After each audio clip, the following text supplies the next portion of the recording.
सवाल यह है कि हाल ही में यूएई के प्रेसिडेंट ने इंडिया का दौरा किया है। दौरों की बात की जाए तो पिछले 10 सालों में यह 5वां दौरा था इंडिया के साथ। पाकिस्तान के साथ बात की जाए तो दो दौरे टोटल हुए हैं। इसके अलावा अगर यूएई के जो कोई भी आता है पाकिस्तान तो वो सिर्फ शिकार करने आते हैं और शिकार करके चले जाते हैं। बिजनेस नौयत का कोई दौरा नहीं होता। तो वो पाकिस्तान क्यों आएंगे? पाकिस्तान क्या वो एटम बम लेने के लिए आएंगे? कि यहाँ पर क्या वो यहाँ पर दहशतगर्दी लेने के लिए आएंगे?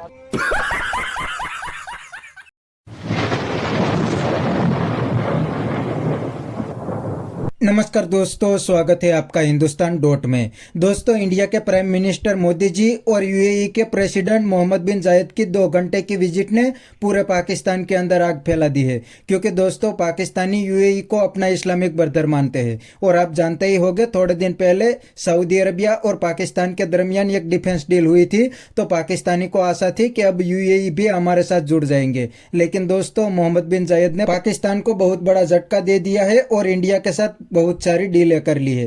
तो दोस्तों, बिना टाइम वेस्ट किए वीडियो में आगे देखते हैं इस बात पे पाकिस्तानी पब्लिक के रिएक्शन। अगर आप नहीं हैं तो पहले चैनल को सब्सक्राइब कर लीजिए और वीडियो को अंत तक देखें। हाल ही में यूएई के सदर प्रेसिडेंट ज़ैदुल नयान ने इंडिया का दौरा किया है। ये पिछले 10 सालों में भारत में किया जाने वाला 5वां दौरा है। और इसकी जो है इसके मुकाबले में अगर पाकिस्तान की बात की जाए तो पाकिस्तान में यूएई के प्रेसिडेंट ने सिर्फ पिछले 10 सालों में जो बिजनेस के तर्ज के दौरे होते हैं वो सिर्फ 2 किए हैं। अब देखा जाए तो जो यूएई है वो ब्रदर कंट्री है, पाकिस्तान का भी मुस्लिम कंट्री भी है, लेकिन उसका जो झुकाव है वो इंडिया की तरफ ज़्यादा देखा जा रहा है। इस हवाले से पाकिस्तानी अवाम क्या कहती है उनसे पूछते हैं। अस्सलाम वालेकुम। वालेकुम सलाम। क्या नाम है? अब्बास अली। आपका? अली अकदर। आपका? मोहम्मद बिलाल। ठीक है सर, क्या कहेंगे इस बारे में? देखिए, मेरे ख्याल के मुताबिक तो अब इंटरनेशनल रिलेशंस के अंदर या वर्ल्ड पॉलिटिक्स के अंदर आप ये जो चीज़ देखते थे कि मज़हब की बुनियाद पर जो है वो मुल्कों के दरमियान ताल्लुकात का फ़ैसला होता था या वो डिसाइड किए जाते थे, वो चीज़ अब ख़त्म हो चुकी है। The days have gone when region used to decide the world order. अब वर्ल्ड ऑर्डर जो है वो माशियात की बुनियाद पर हो रहा है, वो बिज़नेस की बुनियाद पर हो रहा है, वो ट्रेड की बुनियाद पर हो रहा है। अगर आप इंडिया को देखें तो इंडिया इस टाइम तीसरी चौथी इकानमी दुनिया में जो है वो बढ़ती हुई नज़र आ रही है। उसने जापान को जो है वो ओवरसीड कर दिया है। तो वो पाकिस्तान क्यों आएंगे? पाकिस्तान क्या वो एटम बम लेने के लिए आएंगे? कि यहाँ पर क्या वो यहाँ पर दहशतगर्दी लेने के लिए आएंगे? वो यहाँ पर किस चीज़ के लिए आएंगे? सर दहशतगर्दी तो ना। हाँ, टेररिज्म तो है ना यहाँ पर। आपको पता है कि हमने पूरी दुनिया के अंदर हमने टेररिज्म को फाइनेंस किया है, हम उसको फंड करते रहे हैं कोल्ड वार के अंदर। बाद में भी हमारी तो इकॉनमी जो है वो क्या हमारे फॉरेन जो मिनिस्टर है उनको ऐसा क्या करना चाहिए कि हमारे भी दूसरी कंट्रीज के साथ जो है रिलेशन बने?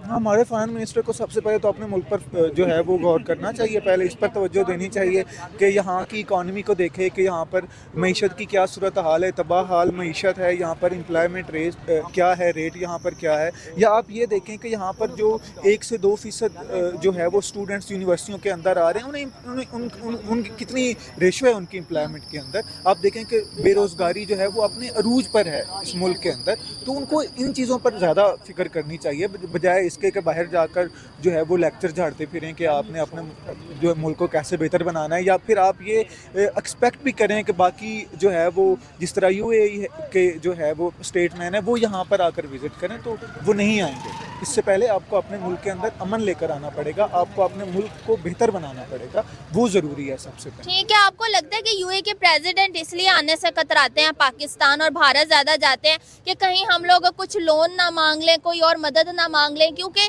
अगर मदद की नौयत देखी जाए तो जो इंडिया में है उनका इन्वेस्टमेंट के तौर पे वो अपने पैसे इन्वेस्ट करते हैं। पाकिस्तान में देखा जाए तो डिफॉल्ट से बचाने के लिए इन्वेस्टमेंट करते हैं। 2025 में भी जो है पाकिस्तान के साथ जो उनके बातचीत हुई थी वो इसी तर्ज में हुई थी कि जो उन्होंने पाकिस्तान को लोन दिया था उसकी डेट एक्सटेंड करनी थी। देखिए, यहाँ पर इस तरह से होता है कि जो भी जो है वो हुकूमत आती है यहाँ पर पाकिस्तान के अंदर, जो भी रजीम है वो सबसे पहले ये कहते हैं कि जो पहले वाली हुकूमतें हैं वो तो भीख मांगती रही हैं, लेकिन इस बार जो है हम कोई लोन नहीं लेंगे, कोई भीख नहीं लेंगे। लेकिन फिर यही हुआ है कि खान आया, खान ने दावा किया कि मैं अमेरिका की मदद नहीं लूँगा, अमेरिका की गोद में जाकर नहीं बैठूँगा माजरत के साथ, लेकिन फिर भी वो वहीं जाकर बैठा। फिर अच्छा। वही जर्नैलों की सियासत रही। उसके बाद जो है वो PMLN की गवर्नमेंट आई, उन्होंने जिस एजेंडे पर खान को तनकीद का निशाना बनाया था कि इसने लोन लिए, फिर वही काम उन्होंने किया। उन्होंने UAE से वो सऊदी अरेबिया से इतनी बड़ी लोन की अमाउंट ली। तो फिर ये हमेशा चलता रहेगा, ये तो आवे का आवा बिगड़ा हुआ है। तो इसके हालात जो है वो बहुत ज़्यादा कोई लॉन्ग टर्म इकॉनमी के अंदर प्लानिंग चाहिए इस मुल्क के हालात को बेहतर बनाने के लिए। आपको लगता है मेन वजह पॉलिटिकल इंस्टेबिलिटी है, क्योंकि वहाँ पे उनको मोदी से ही बातचीत होती है, यहाँ जब चक्कर लगाते हैं अगले साल हुकूमत बदली भी होती है। हाँ, पॉलिटिकल इंस्टेबिलिटी और इकानमी जो है वो उनका आपस में बहुत गहरा ताल्लुक होता है कि जिस मुल्क के अंदर पॉलिटिकल इंस्टेबिलिटी होती है वहाँ पर इन्वेस्टर्स आकर इन्वेस्ट नहीं करते। ये तो एक बहुत बेसिक जो है वो फंडामेंटल चीज़ है जो है वो इकानमी के अंदर।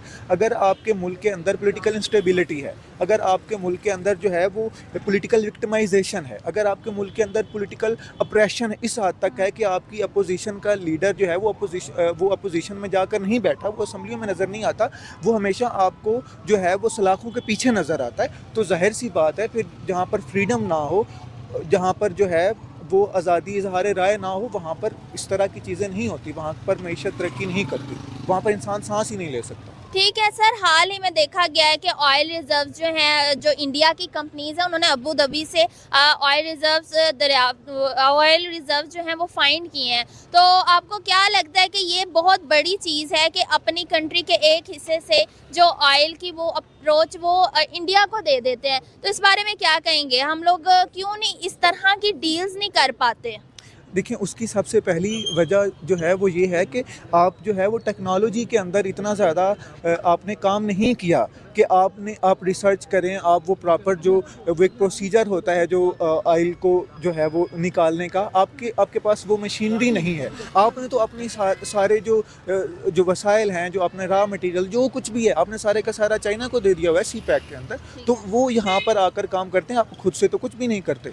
आप एक साइड पर आप पॉलिटिक्स के अंदर या आप जो है वो वर्ल्ड ऑर्डर के अंदर आप अमेरिका के साथ बैठते हैं, लेकिन बिजनेस के अंदर या ट्रेड के अंदर आप चाइना के साथ जाकर बैठे होते हैं, आप खुद से कुछ भी नहीं करते, आपकी अपनी कोई पोजीशन नहीं है। ठीक है, आपको लगता है कि हमें तो दोस्तों ये थे पाकिस्तानी पब्लिक के रिएक्शन, और आपने वीडियो में देखा नहीं, ये पाकिस्तानियों ने तो बिल्कुल सही ही बता दिया कि मोहम्मद बिन जायद पाकिस्तान आके क्या ही करेंगे। पाकिस्तान के पास अब क्या है? पाकिस्तान के पास एक्सपोर्ट करने के लिए अब सिर्फ एक ही चीज़ बची है, और वो है दहशतगर्दी। तो वो तो मोहम्मद बिन जायद को चाहिए नहीं, इसीलिए मोहम्मद बिन जायद इंडिया आया और इंडिया के साथ काफ़ी सारे डीलें कर ली। उसमें पाकिस्तान का कोई रोल नहीं है, क्योंकि पाकिस्तान के पास अब कुछ भी नहीं है। अगर पाकिस्तान UAE के साथ डील करेंगे, फिर भी पाकिस्तान UAE से ही पैसा मांगेंगे, पाकिस्तान के पास तो पैसा नहीं है। तो ये पाकिस्तानी पब्लिक तो जान गई है कि पाकिस्तान के पास अब कुछ भी नहीं है, इसीलिए पाकिस्तान के अंदर कोई नहीं आते। और दोस्तों, जो पाकिस्तान और सऊदी अरबिया के दरमियान डिफेंस डील हुई है, वो पाकिस्तान के किराए के फौजी के लिए हुई है। पाकिस्तान सऊदी अरब से पैसे लेके पाकिस्तान आर्मी को सऊदी अरब के अंदर डिप्लॉय करेंगे, और जो सऊदी के सेफ है उनकी रक्षा करेंगे। बाकी और कोई डील सऊदी और पाकिस्तान के दरमियान भी नहीं है। वो बात सऊदी अरब वाले भी जानते हैं कि पाकिस्तान के साथ सिर्फ आर्मी की डील हो सकती है, बाकी डील तो इंडिया के साथ ही करनी पड़ेगी। और दोस्तों, इंडिया सऊदी अरब के रिलेशन भी बहुत ही अच्छे हैं, दोनों के दरमियान बहुत सारी बिजनेस डील भी है। तो बस दोस्तों, आज के वीडियो में इतना ही। अगर आपको ये वीडियो पसंद आया है तो वीडियो को लाइक शेयर कर दीजिए, और चैनल को सब्सक्राइब करना मत भूलिए। थैंक यू, मिलते हैं नेक्स्ट वीडियो में।